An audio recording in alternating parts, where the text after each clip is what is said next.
नरक की यातनाएं भाग 2। 28 नरकों की श्रेणियां, वर्गीकरण और उद्देश्य। गरुड़ पुराण एक ऐसा धर्म ग्रंथ है जो मृत्यु, कर्म और आत्मा के बाद की यात्रा को विस्तार से समझाता है। इस पुराण में वर्णित हैं 28 भीषण नरक। हर एक पाप के लिए एक विशिष्ट दंड है, परंतु क्या ये केवल दंड देने के लिए है? नहीं, इन नरकों के पीछे छिपा है आध्यात्मिक उद्देश्य।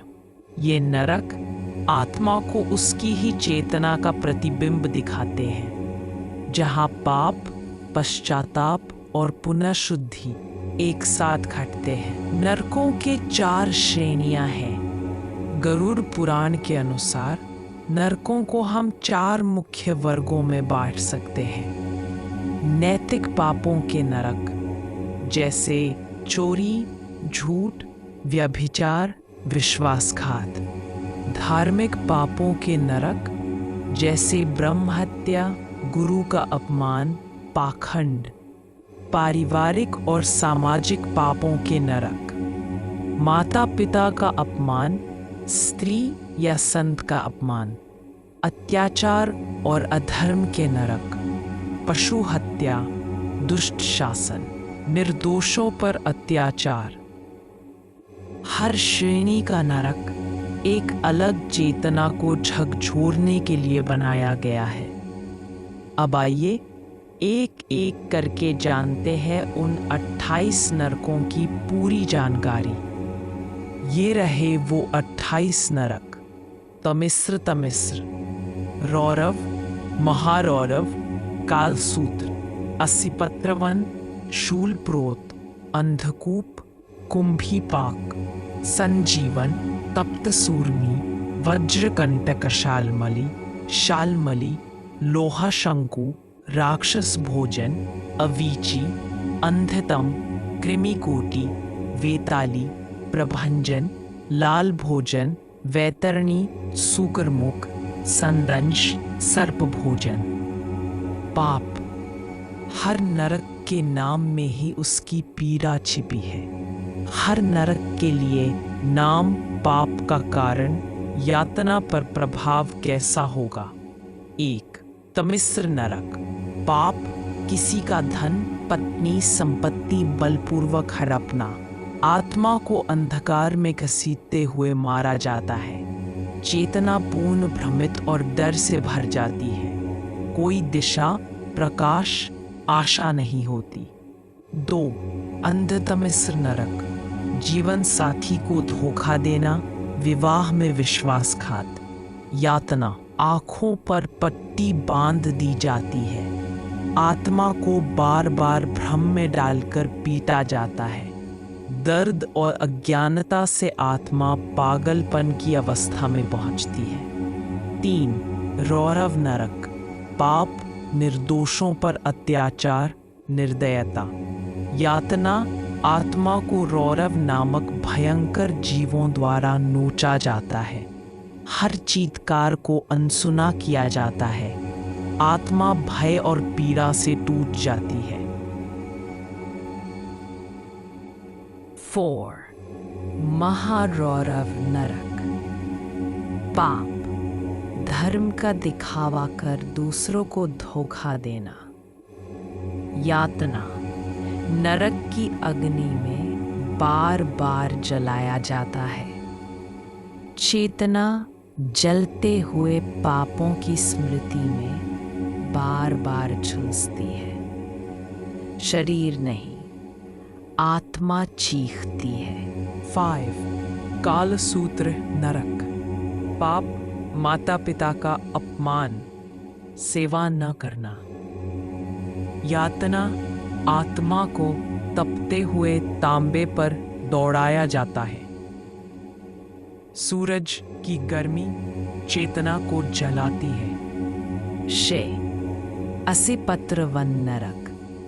पाप, प्रजाओं पर अत्याचार करने वाले राजा या अधिकारी।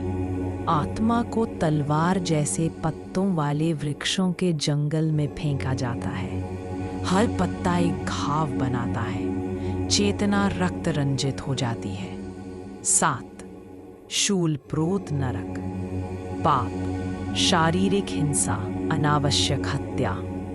यातना, चेतना को लोहों के नुकीले शूलों से बींध दिया जाता है। हर बार मृत्यु जैसी पीड़ा, पर मृत्यु नहीं आती। 8 अंधकूप नरक।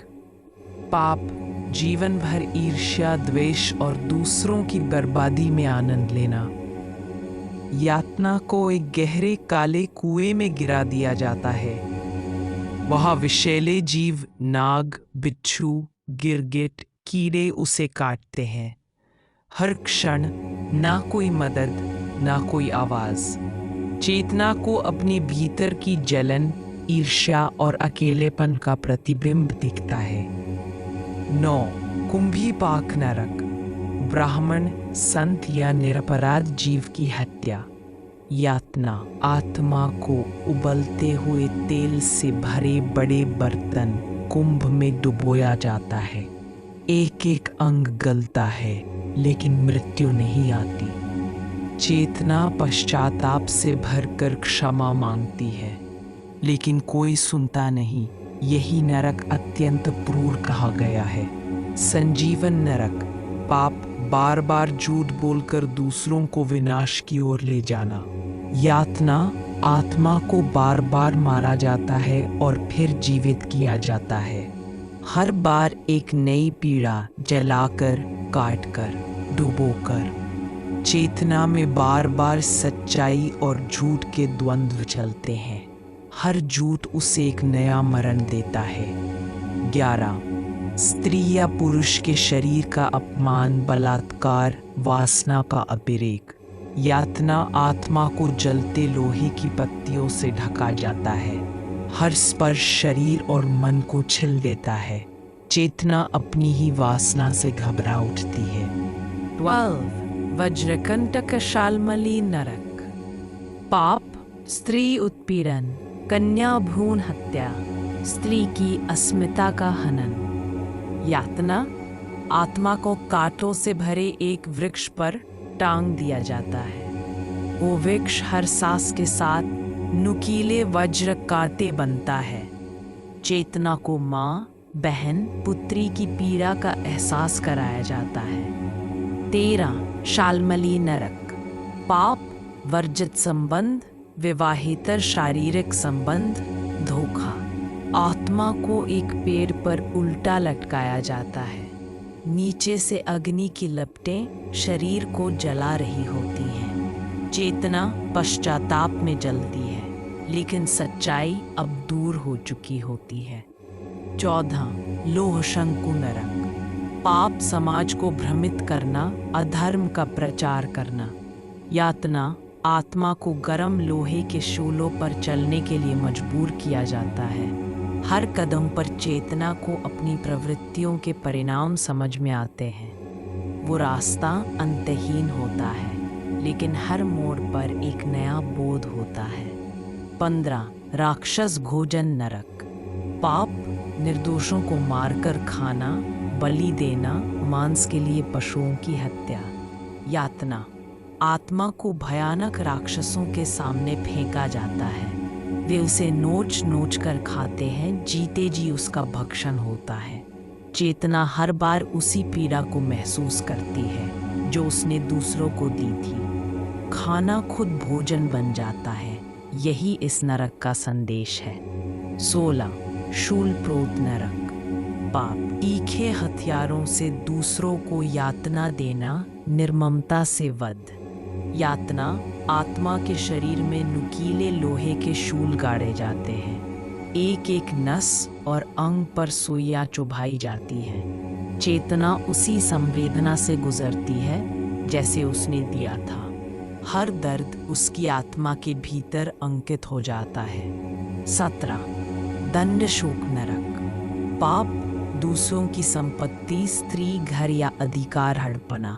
यातना, आत्मा को सर्पों से भरी गुफा में डाला जाता है। ये सर्प आत्मा को डंसते हैं, बार बार, हर पल चेतना डर, घुटन और छीनने की अनुभूति से भर जाती है। जो छीना अब वही उसे छीनता है।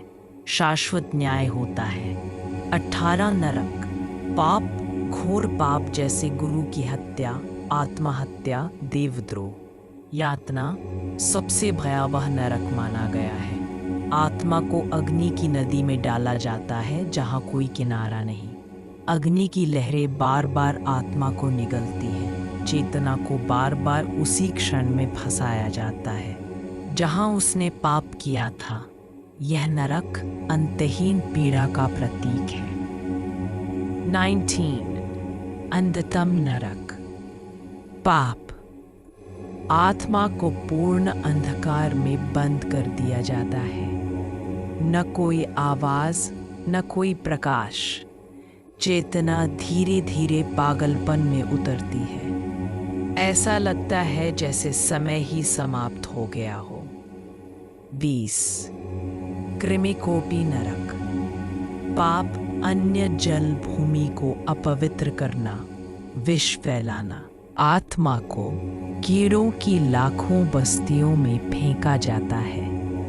ये कीड़े उसके शरीर में प्रवेश कर उसे भीतर से खाते हैं। चेतना एक जीव के रूप में गिरने का आभास करती है, जैसे हर कीड़ा उसका खुद का दोष हो। 21. वेताल भोजन नरक। पाप, मृत्यु के बाद शवों का अपमान, शवों पर तांत्रिक प्रयोग, अपवित्र अनुष्ठानों के बीच भेजा जाता है। वे उसकी चेतना को पकड़कर खेलते हैं, उसे शरीर जैसा समझकर नोचते हैं। हर बार चेतना डर और ग्लानि के गहरे गर्त में गिरती है। आत्मा को कभी शांति शब्द का अनुभव नहीं होता। 22. सूकर मुख। पाप, सत्ता और शक्ति का दुरुपयोग कर जनसाधारण को पीड़ित करना। यातना आत्मा को सुअर के मुख जैसे विकराल राक्षसों द्वारा निगला जाता है। भीतर अम्ल की नदियां बहती हैं जो चेतना को घिसती हैं। हर बार जब आत्मा बर्बरता याद करती है, अम्ल का तीखापन और बढ़ जाता है। यह नरक सत्ता के मद का परिणाम दिखाता है। 23. अंधतमिस्र नरक। पाप, अपने परिवार या विश्वास पात्रों को धोखा देना। यातना आत्मा को ऐसे अंधेरे में डाला जाता है जहां वो अपनी ही छाया से डरने लगे। वहां न दृष्टि है न ध्वनि, बस विश्वासघात की प्रतिध्वनि। चेतना बार बार उसी क्षण में लौटती है जब उसने अपनों को ठगा था। यह नरक आत्मा को अंतहीन अकेलेपन से जलाता है। 24. तामिस्र नरक। पाप, दूसरों की आज़ादी छीनना, उन्हें मानसिक कैद में रखना। यातना आत्मा को अंधेरे में बांध कर रखा जाता है। उसकी चेतना को भ्रमित करने के लिए माया और छल का वातावरण रचाया जाता है, जैसे किसी भूल भुलैया में फंस जाना जहां कोई रास्ता न हो। हर बार मुक्त होने की कोशिश और हर बार फिर कैद। 25. महातमिस्र नरक। पाप, गुरु, देवता या माता पिता जैसे जीवनदाता का अपमान। यातना आत्मा को पूर्ण अंधकार और अग्नि की परतों के बीच रखा जाता है। बाहर से अंधकार, भीतर से अग्नि। चेतना बार बार क्या करने का प्रश्न से टकराती है। यह नरक आत्मा को उसका सबसे गहरा पाप बार बार दिखाता है। पाप, जब कोई आत्मा अत्यंत क्रूर और घृणास्पद कर्मों का बार बार पुनरावृत्ति करती है। यातना, यह नरक केवल विशिष्ट आत्माओं के लिए आरक्षित है।